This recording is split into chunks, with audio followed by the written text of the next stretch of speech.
Hi guys, welcome back to the channel. दिनैनि भिडिअआ जाहैबाय Q&A question एन्सारनि सायाव नोंथांमोना आंखौ बिराद क्वेश्चन खालामबाय ओमफ्राय दा एन्सार होनो थाखाय आं नै फुख्रि खनायाव फैनांगौ गोनां जाबाय मानो होनबा नोंसोर जिबायदि क्वेश्चन खालामदों आं न'आव एन्सारखौनो होनो हानाय नङा नोंसोर जिबायदि क्वेश्चनखौ खालामदों आं एन्सारखौ होनो हानाय नङा रायजानाय चान्स दंना बेनिखायनो फुख्रि खाथियाव फैना आरामसे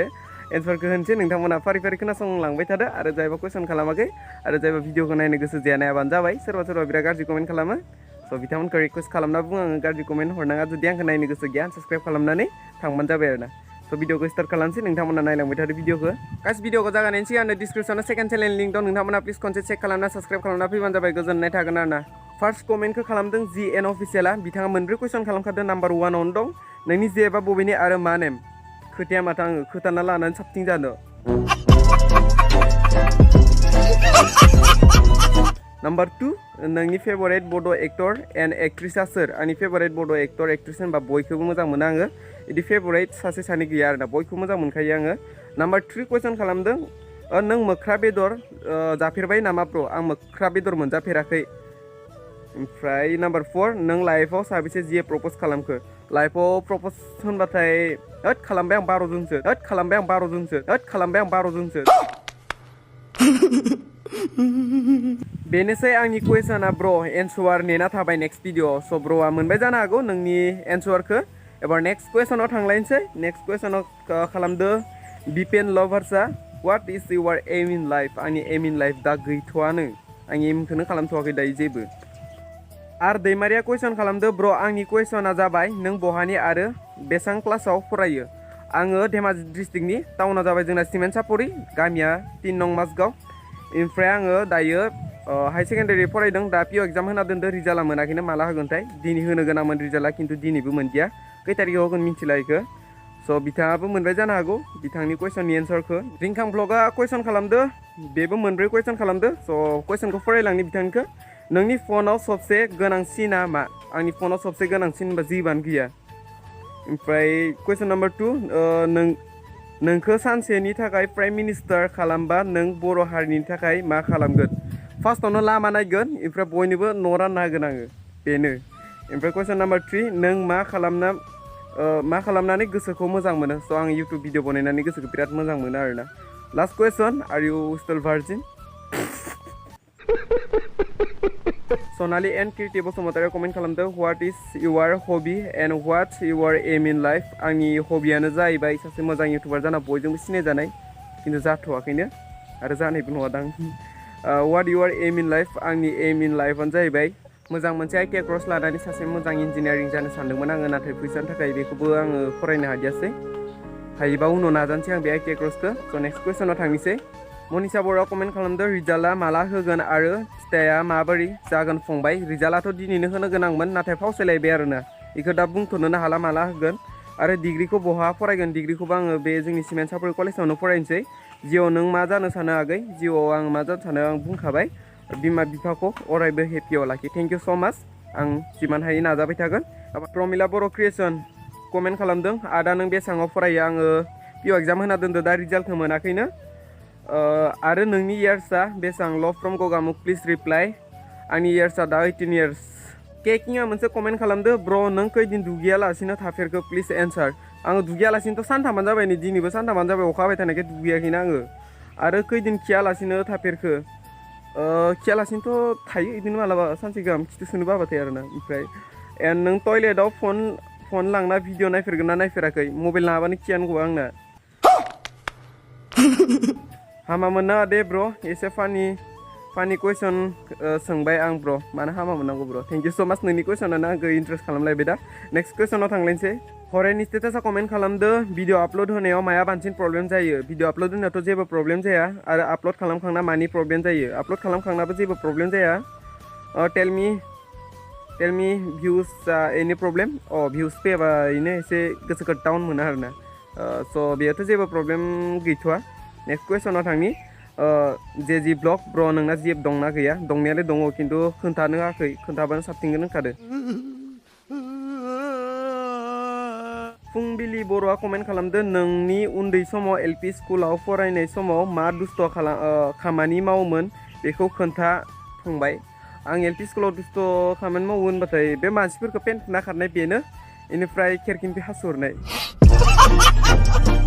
बेनो आंनि एल पि स्कुलनि दुस्थुआ AS09 ब्लगाबो कमेन्ट खालामदो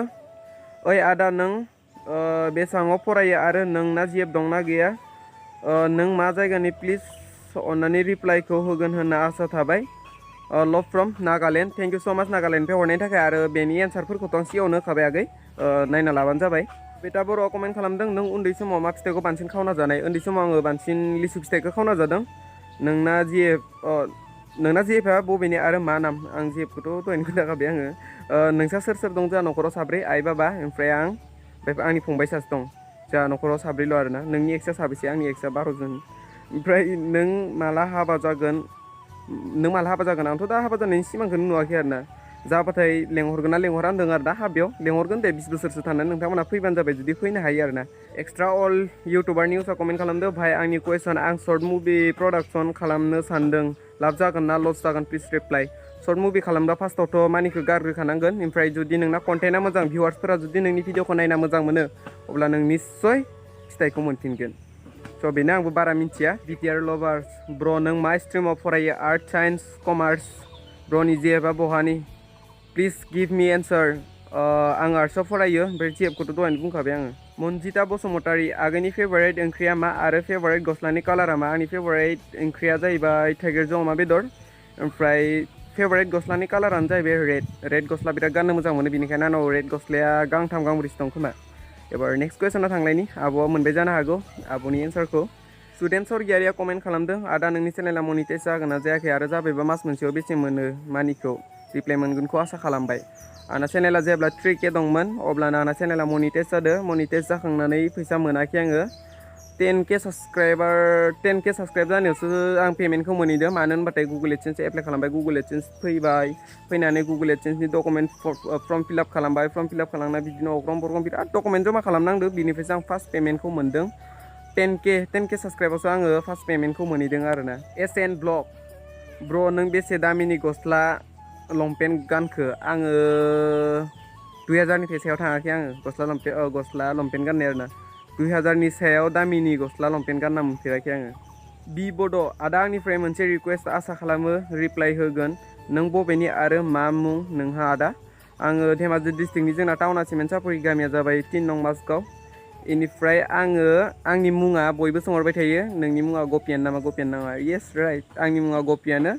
टाइटेला जाहैबाय बर' गपि बर' आंनि रियेल नामानो सुदेम एन्ड क्रिएसनाव कमेन्ट खालामदो ब्र' नों माबायदि सिख्लाखौ मोजां मोनो माने दख'ना गाननायखौ ना लंपेन्ट गाननायखौ दख'ना लंपेन्टजों खुनु खोथा गैया जुदि बेनि आखला मोजां अब्लानो बे सिख्लाखौ आं मोजां मोनो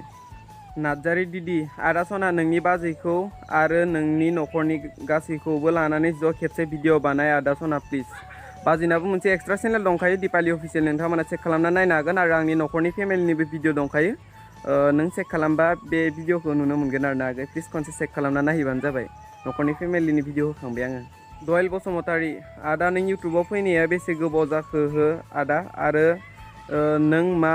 ओंख्रिखौ गाज्रिसिन मोनो हो आदा नेना थाबाय आंनि कमेन्टखौ रिप्लाइ होगोन होननानै आं इउटुबाव फैनाया बोसोरनैयानो जासिगोन आरो ना ओमफ्राय आं मा ओंख्रिखौ बांसिन गाज्रि मोनो होनबाथाय बै जाब्बां जुब्बां रुला बायनाया बे ओंख्रिखौ बिराद गाज्रि मोनो आङो मैद्रुफोरखौलाय रुबाथाय गोथाव मोनो ओमफ्राय बे आब्बां जुब्बां रुजायैफोरखौबो रुबाथाय बिराद गाज्रि मोनो आङो जाखाथारा न'आव बे ओंख्रिखौ संबाथाय बुद्रुखायो आङो जय अफिसियेल हाय गपि आंनिफ्राय मोनसे सोंथि नों मालाबाफोर बानलु बाथोन जानानै खिनाय जाफेरगोन ना जाफेराखै प्लिज आंनि कमेन्टखौ रिप्लाइ होथार बानलु बाथोन जानानै खिनाय जालुबायनो थायो मानो होनबाथाय दा बे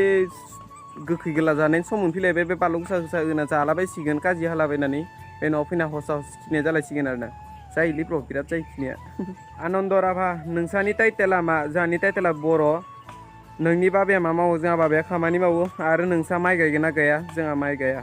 स' गाइस दिनैनि भिडिअआ बेसिमसै आरोना कमेन्टआबो जोब्बाय ओमफ्राय सोरनिबा कमेन्टनि रिप्लाइ होदिया मानो होनबाथाय